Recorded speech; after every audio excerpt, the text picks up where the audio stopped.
ये मुसीबत का दौर किसी और कारण से नहीं बल्कि राजनीतिक कारणों से प्रतीत होता है। शराब घोटाला तो सिर्फ एक बहाना है। आज आम आदमी पार्टी के नेताओं को जिस तरह से डरा रही है, परेशान कर रही है, उससे तो यही लगता है कि सरकारी संस्थाओं का जहां कहीं भी सरकार खुद को असुरक्षित या कमजोर महसूस करती है, वहां ईडी सीबीआई को एक टूल के रूप में इस्तेमाल कर विपक्ष को दबाने और डराने का काम करती है। केजरीवाल ने ईडी के समन को गैर कानूनी और राजनीति से प्रेरित बताया है। ईडी पैसों के लेन देन से जुड़े इस मामले में अरविंद केजरीवाल को कभी भी गिरफ्तार कर सकती है। ईडी सीबीआई की ईमानदारी पर प्रश्न इसलिए भी उठ रहे हैं क्योंकि मध्य प्रदेश में व्यापम की जांच में सिर्फ लीपापोती हुई है। जहां कहीं भी सरकार और उसके लोग फंसते हुए नजर आते हैं, वहां ईडी सीबीआई अपने मुंह में दही जमा लेती है।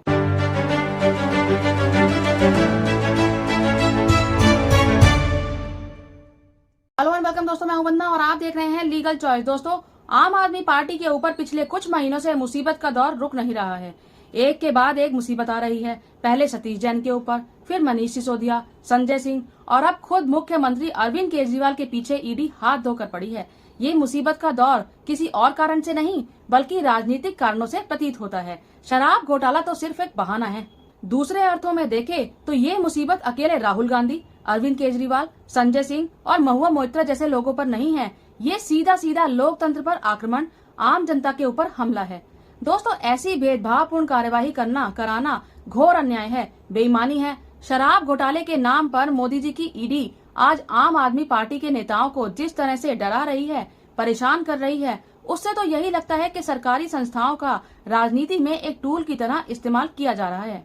जबकि असल में देखा जाए तो मोदी के गृह राज्य गुजरात में शराबबंदी के बावजूद अवैध और जहरीली शराब बिकना कभी भी बंद नहीं हुई, जिसके चलते अब तक लगभग 500 से ज्यादा गुजरातियों की मौत हो चुकी है।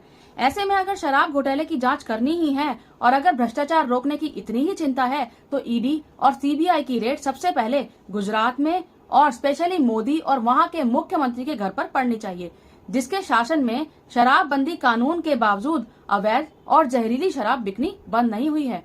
आज ईडी सत्ता पक्ष का राजनीतिक हथियार बन गया है।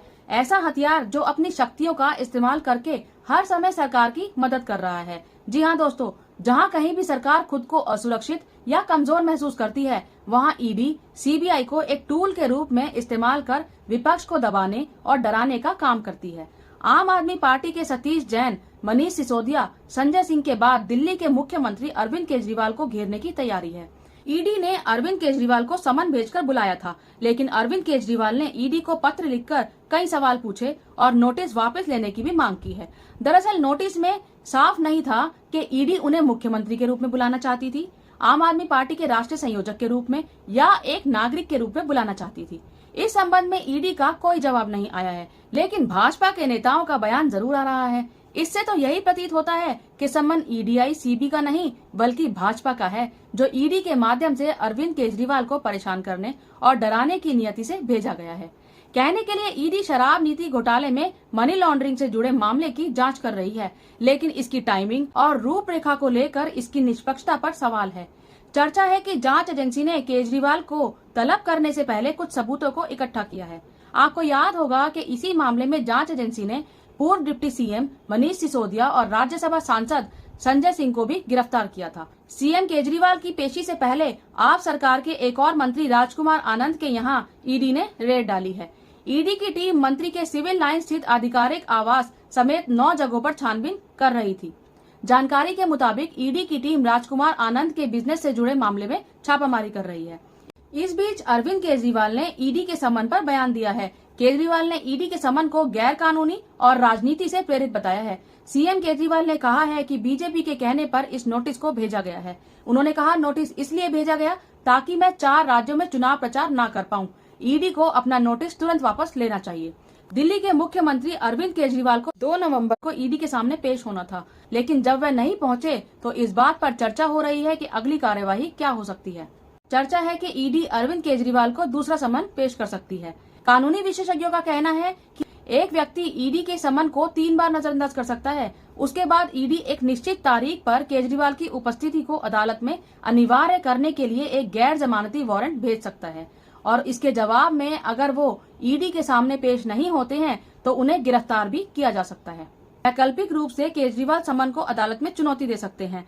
इससे अलग अगर राजनीतिक दांवपेच, दबाव और ईडी के पावर पर नजर डाली जाए तो आसानी से समझा जा सकता है कि ईडी पैसों के लेन देन से जुड़े इस मामले में अरविंद केजरीवाल को कभी भी गिरफ्तार कर सकती है। दोस्तों, देश में आजकल ईडी एक ऐसा राजनीतिक टूल बन गया है जो उन टहनियों को काटने की कोशिश करता है जहां पर विपक्ष बैठा है। ईडी के पंख तब और तेज फड़फड़ाने लगते हैं जब कहीं चुनाव हो। सत्तारूढ़ पार्टियों के कुछ चुनिंदा नेताओं के घरों और दफ्तरों को निशाना बनाकर सत्ता पक्ष को राजनीतिक लाभ पहुंचाना ईडी के टास्क में शामिल कर लिया गया है, ताकि उस राज्य की सरकार को किसी भी तरह बदनाम कर जनता में ये दुष्प्रचार फैलाया जा सके कि ये सरकार तो भ्रष्ट है। कुछ समय पहले कर्नाटक में चुनाव हुए थे। बीजेपी वहां हारेगी की घोषणा वहां की जनता ने कर ही दी थी। जब बीजेपी को ये आभास हो गया कि वो कर्नाटक में चुनाव हार जाएगी तो वहां उसने ईडी को काम पर लगा दिया और डी के शिव कुमार पर छापेमारी करवा दी। दुर्भाग्य से शिव कुमार जेल तो गए, मगर बीजेपी की ये ट्रिक वहां काम नहीं आई। जनता समझ गई और भाजपा वहां बुरी तरह हार गई। भाजपा उन्हीं नेताओं को निशाना बनाती है जिनका अपनी पार्टी में बड़ा नाम होता है, जनता के बीच उसकी मजबूत पकड़ और पहचान होती है और जो अपनी पार्टी के लिए महत्वपूर्ण होते हैं।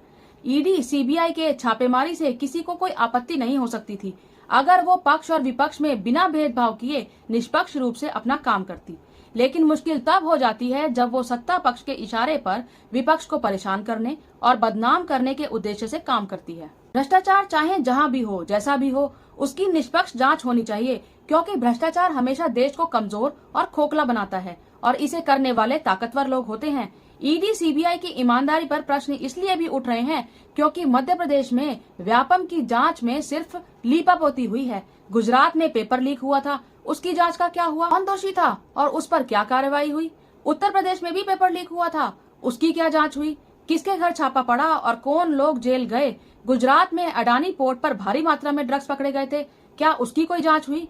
क्या किसी की गिरफ्तारी हुई? ऐसे हजारों मसले हैं, मगर जहां कहीं भी सरकार और उसके लोग फंसते हुए नजर आते हैं वहां ईडी सीबीआई अपने मुंह में दही जमा लेती है। सवाल ये भी है कि मोदी सरकार के सत्ता में आने के बाद अभी तक ईडी सीबीआई ने जितनी जगह छापेमारी की, जितने भी केस बनाए, उनमें से कितने के खिलाफ कोई सबूत मिले? कितने लोगों को सजा हुई? कितनी जगह जांच पूरी हुई? कितने लोगों को अदालत ने छोड़ दिया? इन बातों की पूरी जानकारी क्या सरकार जनता के बीच सार्वजनिक करेगी? क्या कभी उसकी समीक्षा होगी? अगर ईडी और सीबीआई की कार्यवाही राजनीति से प्रेरित पाई जाती है तो क्यों ना ईडी और सीबीआई के खिलाफ भी कोई कार्यवाही हो? क्या सरकार के मंत्रियों के खिलाफ, सरकार के मुखिया और उनके इस सिस्टम के खिलाफ कभी कोई कार्यवाही होगी जो बिना किसी सबूत के, बिना किसी आधार के, बेबुनियाद मनगढ़ंत बातों में सिर्फ राजनीतिक लाभ हानि के उद्देश्य से लोकतांत्रिक संस्थाओं का टूल्स के रूप में दुरुपयोग कर रहे हैं? आप इस बारे में क्या सोचते हैं? अपनी राय कमेंट बॉक्स में जरूर दीजिएगा। मेरी इस वीडियो को लाइक कीजिएगा, शेयर कीजिएगा और मेरे चैनल को सब्सक्राइब जरूर कीजिएगा। जय हिंद, जय भारत।